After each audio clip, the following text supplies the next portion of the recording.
Alright guys, Season 4 starts tomorrow, and it's huge. It's taken Battlefield Studios about a week to get all the info posted.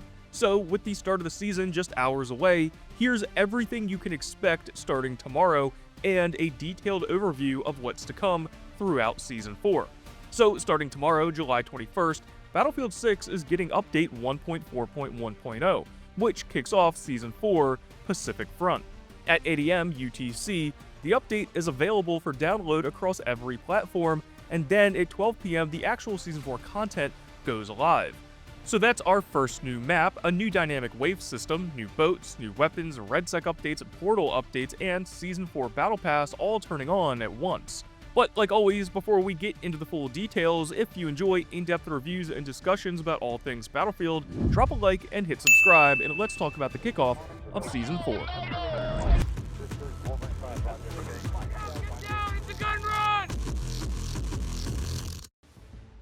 Alright, first things first, let's talk content, because this is a stacked update. The headline feature, obviously, is Naval Combat, and the centerpiece is the map Tsuru Reef. This is DICE's first big Pacific map, with luxury resorts, tropical scenery, jagged cliffs, open water, all built specifically around combining land, air, and sea combat into the same fight. And alongside the map, we're getting the new dynamic wave system, which is DICE's attempt at making water an actual gameplay element instead of just a pretty backdrop. Waves affecting movement, visibility, and how engagements play out alongside the shore.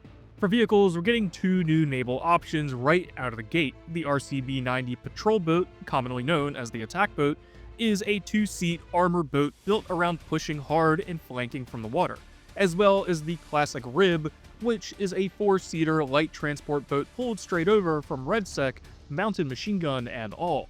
On the weapon side, we're getting three new guns starting tomorrow. The Broad, or BROD-3, is an aggressive carbine with a collapsible stock, built for closer range fights representing the real-life Bren.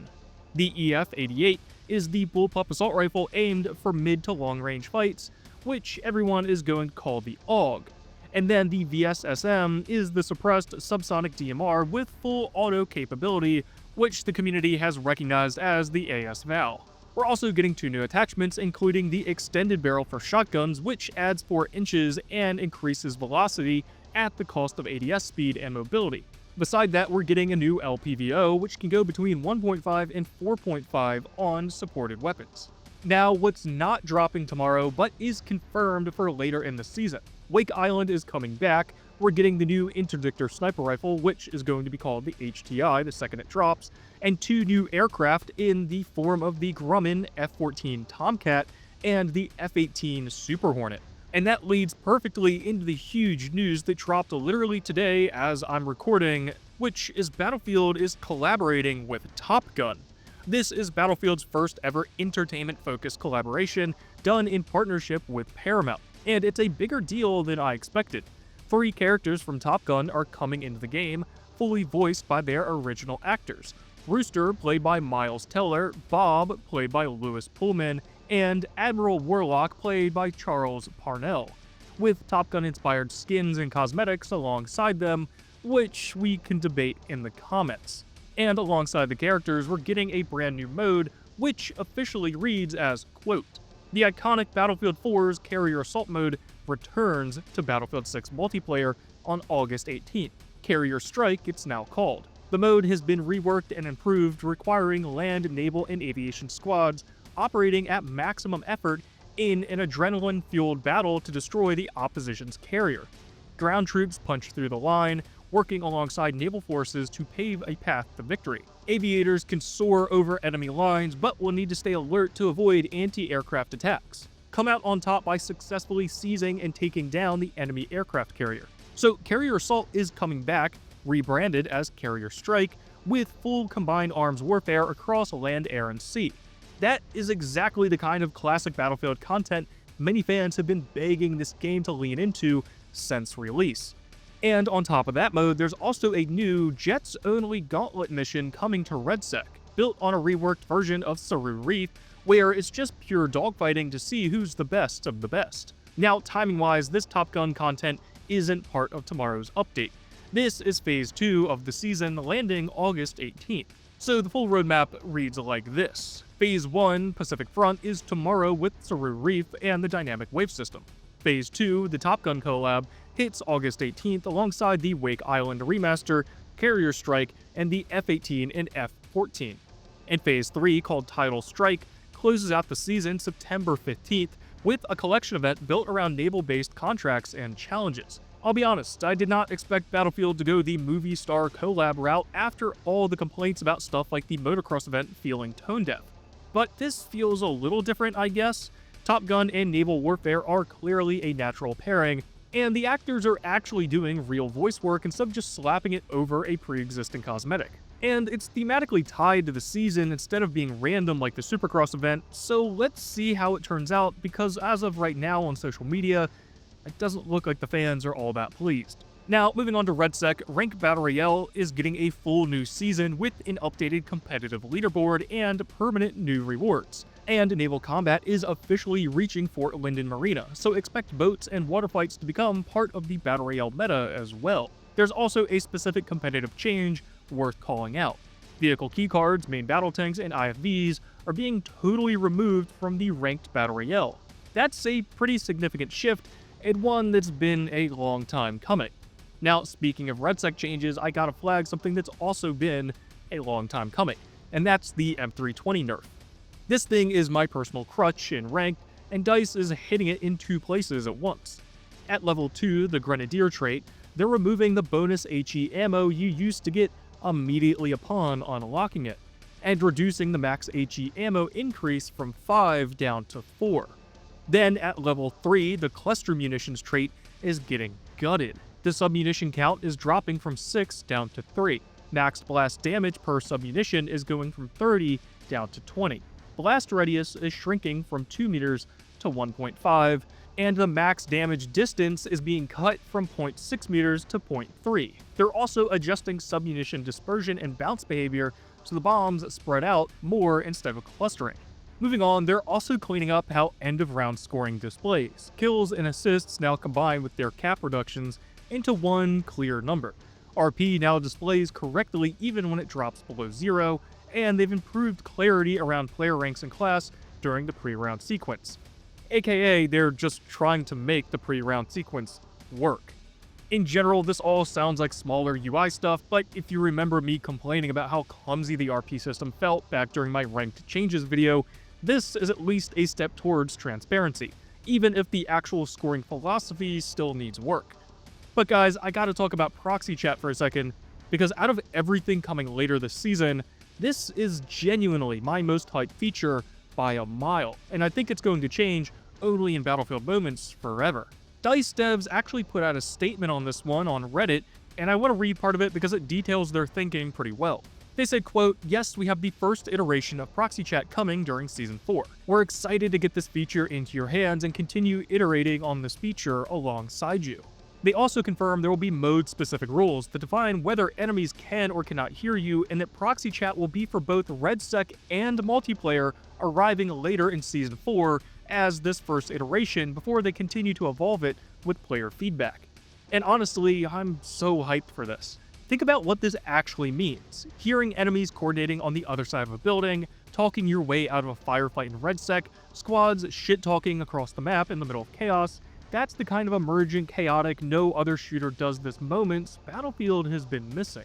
But moving on to something a lot more boring, let's talk about the water and movement overhaul, because this might be the biggest under-the-hood change in tomorrow's update. Swimming has been totally revamped for Season 4.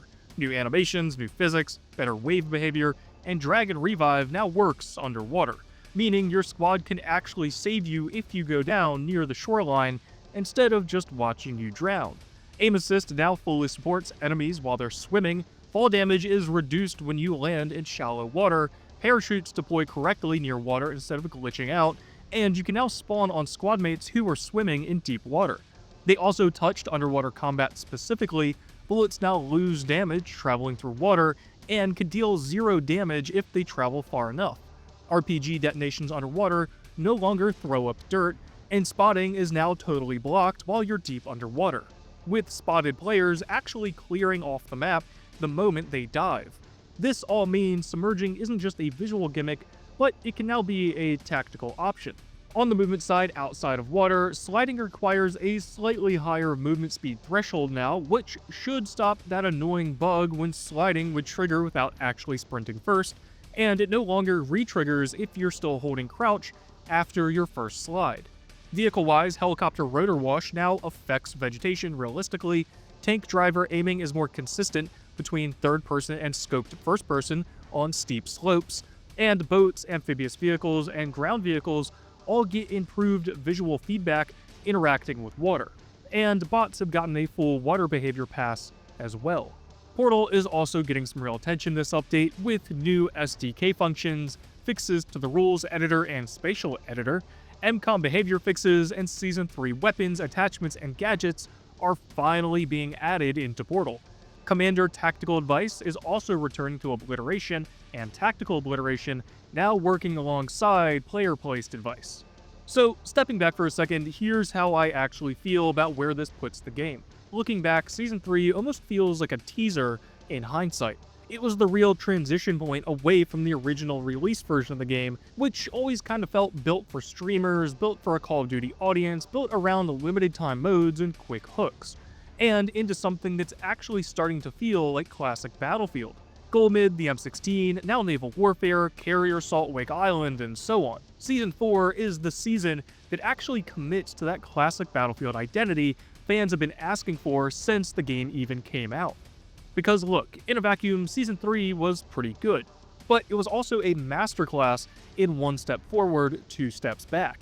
Ranked debuted in an appalling state, with black screens and lighting bugs. Strike Point got so broken they had to pull it from the game, and it's still not back. RedSec servers have been sitting well over 100 milliseconds in ping, despite having gigabyte internet and a sub 20 millisecond ping everywhere else.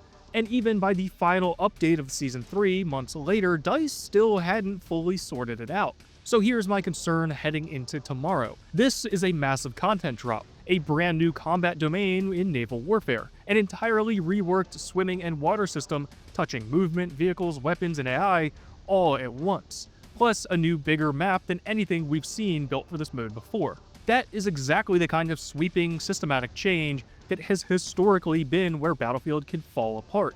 I would not be shocked if tomorrow we see some genuinely weird bugs.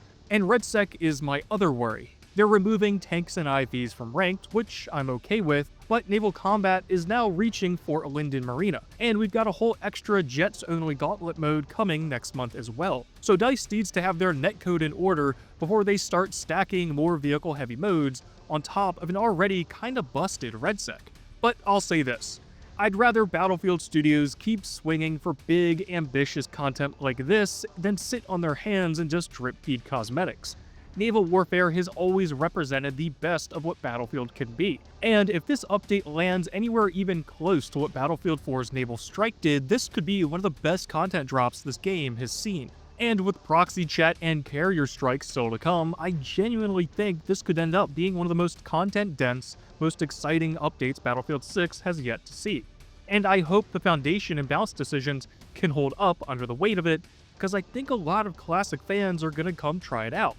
So overall, I'm cautiously excited going into tomorrow, but Season 3 taught me to keep my expectations tempered on the technical side. So I'll be diving in tomorrow and reporting back on how it all plays out with my first impressions. But guys, let me know what you're most excited for with Season 4, and for everything else Battlefield, stay tuned and subscribe, and as always, thank you guys for watching.